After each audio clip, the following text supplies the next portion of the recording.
In Fairfield County, something new comes across my desk every day. Crimes are committed, cases are solved, and a community is made safe by the hardworking employees of the Fairfield County Sheriff's Office.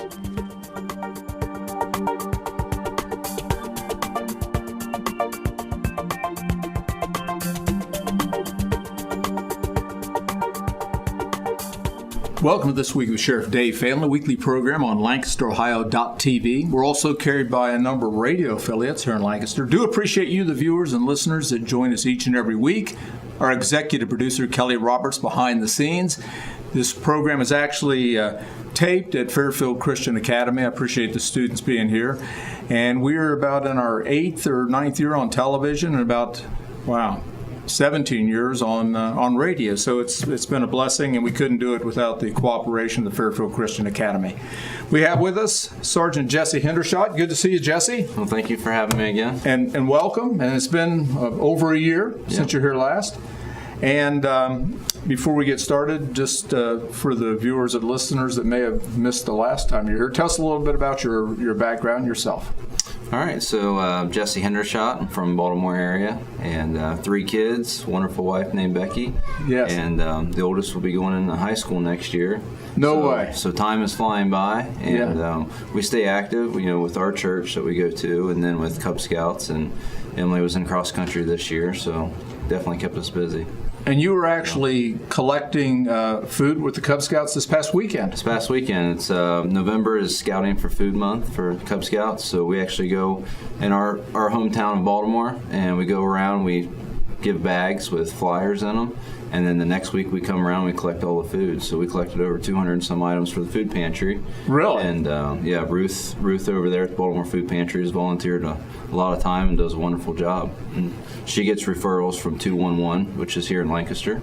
Okay. And then everyone who needs food that doesn't have food for the wintertime gets some. And at what point in your life did you say, I want to be a police officer? So I think it was probably when I was in high school. Okay. My stepdad works for Franklin County, and he's a lieutenant up there. And, I had a love for fish and wildlife. And so I actually went to school to be a game warden. Okay. I got my 2-year degree in that. And then I decided, I just don't want to be shipped all across the state as a game warden. So I went back to the academy and then got my OPATA certificate. And then actually got hired with Fairfield County within 6 months. But what kind of triggered that was I actually had a life experience, and I think a lot of people have life experiences. And my dad's house got broken into, and I actually saw the guy. When I showed up, he was actually burglarizing the house when I pulled into the driveway. And as he took off, I took off after him, and I lost him on the road.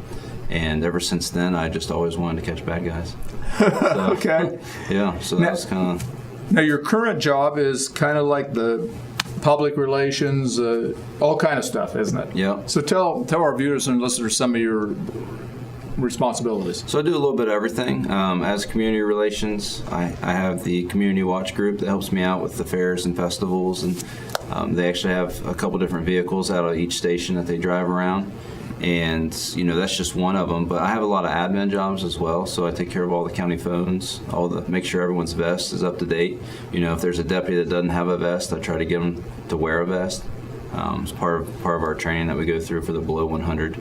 Everyone wears their seat belts and everyone wears their vests. So. I bet a lot of our viewers and listeners may not know that there is a shelf life even on a bulletproof vest, isn't there? Yeah. So it's actually 5 years. Okay. And so I'm actually setting up the next vest fitting for January. Okay. And usually we have about 20 to 25 deputies that need a new vest, and believe it or not, mine's up for another one. So this will be my 3rd vest with the Sheriff's Office. And so, and with the vests, the technology's changed a lot, hasn't it? Yeah. I mean, I can remember with Columbus many years ago, these things were hot and they were big and you could tell you had them on. So the new ones, they're a lot better, aren't they? Yeah, they're actually, every year they produce them, they make them even lighter and lighter. And then we actually went to Dublin to see a vest shooting. So the Alpha Blacks that we buy from Point Blank, I actually got to watch it get shot like 60 times. So it was pretty interesting to watch. Pretty impressive. Yeah. And you know, I think about some of the things you mentioned, just to keep our deputies, keep law enforcement officers safe. Making sure everybody has the seatbelt on, making sure they have a vest.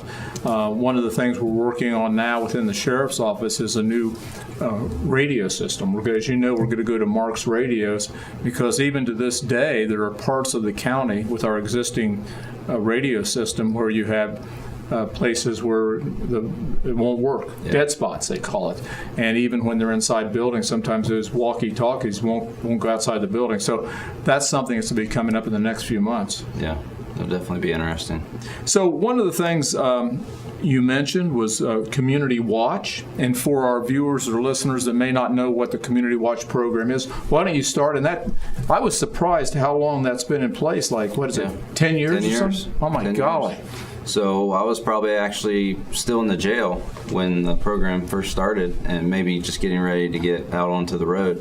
But 2007 is when the program was started. It's incredible. And believe it or not, we actually have 14 volunteers that's getting ready to hit their 10-year mark this year. So 14 of the members that started 10 years ago, and they're still loving it. Some of them are my captains that actually control, where the cars go when they go out. And, we had a class that just started in September. We finished that class. We actually have 2 of the members already out on the road. They're already out patrolling with a partner. And we have a few more that's got to finish their training rides. And what exactly do the Community Watch members do? Okay, so we have 2 cars at each location. So we have a Lancaster, Pickerington, and Canal Winchester location, and we have a captain assigned there. So and when you say a captain, that's a civilian. It's a civilian, yeah, okay. Non-paid. They volunteer their time to take in emails and phone calls. So the members there will call or email that hey, I want to go out on Tuesday at 9:00 with my partner, and then they get the car assigned to them. Then they go out. So. Obviously the canal guys will go patrol, Canal Winchester, and the mayor up there, is very proactive of the Community Watch program. And then, Pickerington, they'll go around and Violet and Liberty Townships, and then the Lancaster guys will go around all over the place. And while they're out patrolling, what are some of their responsibilities? What do they do? Basically just their eyes and ears, for us to help us, get out there and get some of the back roads that we're not able to hit all the time, and just basically be out there to be a deterrent to criminal activity. So they go out, and a lot of times there's roads that deputies don't see, so these guys are able to hit them up, and they'll handle lockouts, which will help out the deputies so they can go out and get the subpoenas served and check different areas. Okay, so people locked out, they get out. They do some traffic direction too, right? Yeah. Accident scenes. If there's a bad accident and they need some help, instead of tying up highway patrol or one of our other deputies, then. So if one of our viewers or listeners today might be interested in joining the Community Watch, what are the qualifications?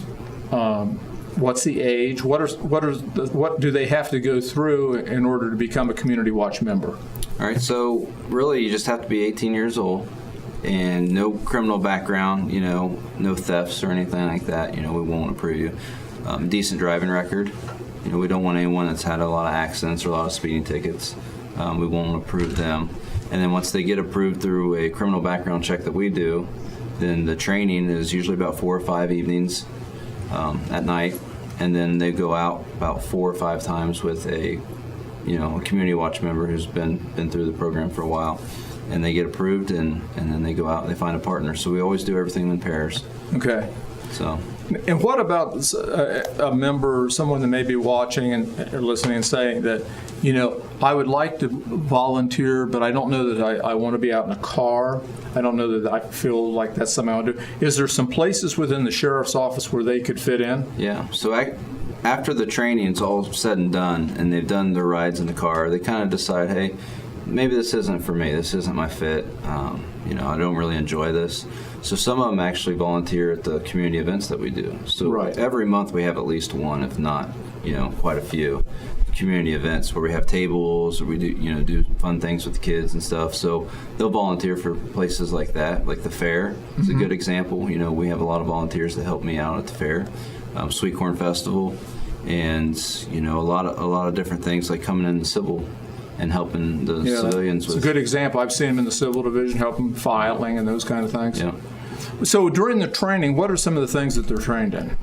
So they're trained on communications. That's one of the biggest things, because even as a new deputy, new deputies are very nervous on the radio. So imagine a community watch member who's never been through any kind of training like deputies have been. So we need to make sure they're talking okay on the radio, not saying too much. And then they're trained with lockouts.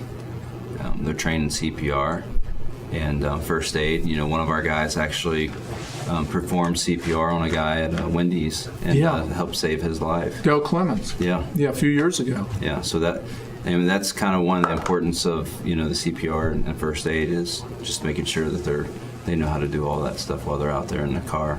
That was an amazing story, because if I remember correctly, Dale had just gotten his training, and he and his son were at the Wendy's, and a person that I guess didn't have a history of a heart problem had a heart attack, and they indicated if it wasn't for what Dale did, he probably wouldn't have survived. And I guess he's fine today. Mm-hmm. Yeah.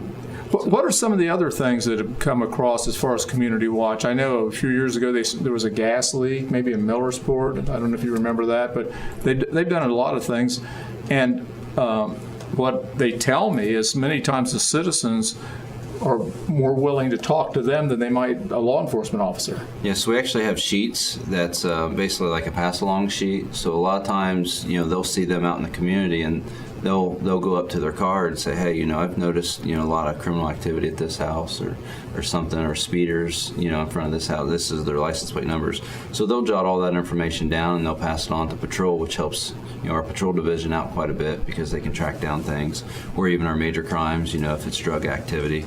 One of our guys, Gary Bush and Kurt, they were actually out and they found a stolen car one day. I think it was over by Rock Mill, but I'm not sure if that's exactly where it was at. But it had been missing for 2 weeks. Wow! And they were able to find that, and I think the owner, younger lady in her 20s, she was very appreciative that they found it. And before we go off the air, if someone's interested in becoming a community watch member, how do they get in touch with you? They just call me at 740-652-7902, and I'll get them in the right direction. But they can also get on our website and look under programs and services, and Community Watch will have an application there. Okay, I'd like to have you back next week. We've got a lot to cover next week. Talk about these recent recent shootings we've seen across the country, and some of the things we're doing. The Sheriff's Office to be proactive. So that's going to be a great program, and talk about a host of different things we didn't have a chance to get to today. Thank you for being with us. Thank you. Sergeant Jesse Hendershot, a veteran of the Fairfield County Sheriff's Office. Do appreciate him and his service, and just does a terrific job. Again, I appreciate Fairfield Christian Academy. The students here helped put this program together. Our behind-the-scenes executive producer is Kelly Roberts. And again, to you, the viewers and listeners, thank you for joining us each and every week. Well, the clock on the wall says we're about out of time. If you're out there driving, buckle up. Until next week, same time, same place. God bless, and we'll see you then.